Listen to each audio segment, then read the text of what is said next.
안녕하세요, 픽베르입니다. 드디어 루머로만 떠돌던 애플의 신제품이 발표가 되었는데요. 지금부터 빠르게 정리 및 언제 볼 수 있는지를 저와 같이 빠르게 알아보시죠. 애플워치 시리즈 10이 새로 발표되었습니다. 조금 더 넓어진 화면과 크기, 그리고 얇아진 본체인데요. 기존 울트라와 비교해서 화면이 비슷하게 커져 시인성이 더 좋아졌습니다. 전 모델과 다르게 수심 게이지도 나오는데 6m까지가 한계라고 합니다. S10 칩이 탑재돼서 성능은 더 좋아졌다고 하는데 사실 성능이 뒤처질 일이 없는 애플워치이기 때문에 성능이 좋아졌다고 체감하기에는 힘들지 않을까 싶습니다. 전작과 비교해 비스듬한 각도에서 볼 때 화면 밝기가 최대 40% 향상이라는데 이건 뭐 말장난도 아니고 참.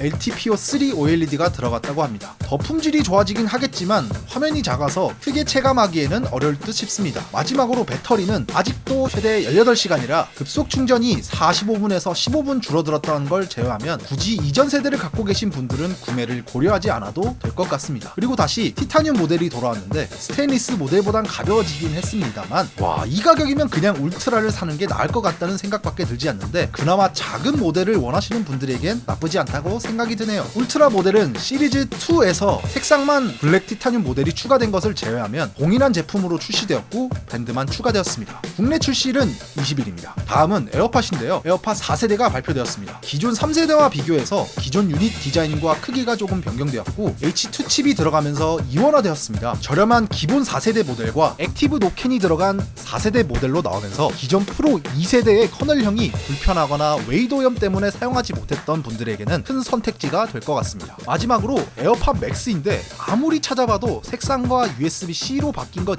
이외에는 바뀐 게 없습니다. 무게도 386.2g으로 1.4g 늘어났고요. 마찬가지로 출시일은 9월 20일입니다. 마지막으로 아이폰입니다. 출시 전 무성하게 많았던 루머가 있었는데요. 루머가 거의 다 맞았습니다. 일반 16 모델 같은 경우 일자형 카메라와 15 프로에 들어간 액션 버튼 그리고 카메라 버튼이 추가되었고 A17을 건너뛴 A18 칩으로 변경되었습니다. 전작 대비 30% 향상되었다고 하는데 당연히 A16 바이오닉과 비교해서 향상되었고 GPU는 40% 향상되었다고 합니다. 이번 16부터는 기본 메인 광각 카메라가 화소는 동일한데 퓨전이라는 시스템으로 바뀌었습니다. 그냥 메인 카메라에서 크롭한 2배율이라고 생각하시면 될 것 같은데요. 광학식 망원급의 퀄리티를 보여준다는데 변경된 점은 크게 따로 없는 것으로 보입니다. 그래서 4800만 화소 기본 광각 카메라와 1200만 화소 초광각이 탑재되었습니다. 배터리도 공식 사이트 기준 2시간이 늘어났고 맥세이프 충전 속도도 25W로 올라갔습니다. 제일 중요한 AI 같은 경우 1번 모델도 지원하고 램도 최소 8기가는 보장돼서 이번 일반 모델은 아주 나쁘지 않은 모델인 것 같습니다만 24년인데 아직도 2.0 USB-C와 60Hz의 주사율인 건 조금 아쉽네요. 16 프로 라인입니다. 루머 유출과 동일하게 4가지 색상이 발표되었는데 기존 인기가 많았던 블랙, 화이트, 내추럴을 제외하고 가장 인기가 별로였던 블루 모델이 없어지고 데저트, 티타늄 모델이 추가되었습니다. 예전 골드 모델의 계보를 이어나간다고 생각해도 될 것 같네요. 전작이 15 프로 시리즈와 비교해서 프로는 6.3인치, 프로 맥스는 6.9인치로 각각 0.2인치씩 더 커졌고 그래서 화면도 커졌다고 생각이 됩니다. A18 프로 칩이 탑재되었고 A17 프로와 비교해 15% 향상되었고 전력 효율도 20% 좋아졌다고 합니다. 카메라도 조금 변경이 되었습니다. 기본 메인 카메라에서 2세대 센서로 변경되어 처리 속도가 2배나 빨라졌다고 하네요. 그리고 초광각이 1200만 화소에서 4800만 화소로 바뀌면서 오토포커스 기능도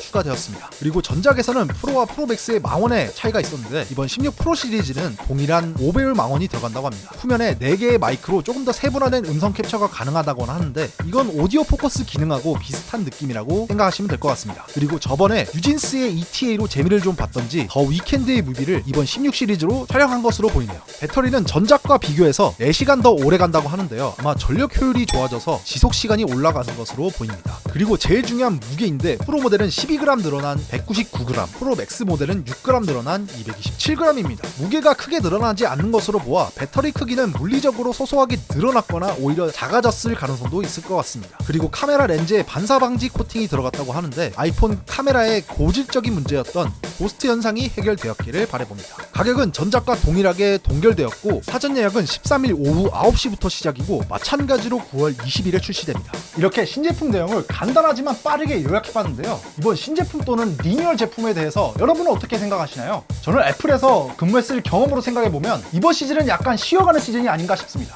가장 큰 변화는 아무래도 에어팟 시리즈가 아닐까 싶은데요. 제품을 실제로 보실 수 있는 건 공식 오프라인 매장인 애플 스토어에서 만나보실 수도 있고 정말 궁금하신 분들은 20일 새벽에 애플 스토어 앞을 가보시면 열심히 뚝딱뚝딱 하고 있는 직원들을 보실 수 있을 겁니다. 아무튼 영상 봐주셔서 감사하고 앞으로 재밌고 다양한 테크 플러스 알파로 여러가지 영상 올릴 테니까요. 구독과 좋아요 한 번씩 부탁드립니다. 제발요. 그러면 다음에 또 뵙겠습니다.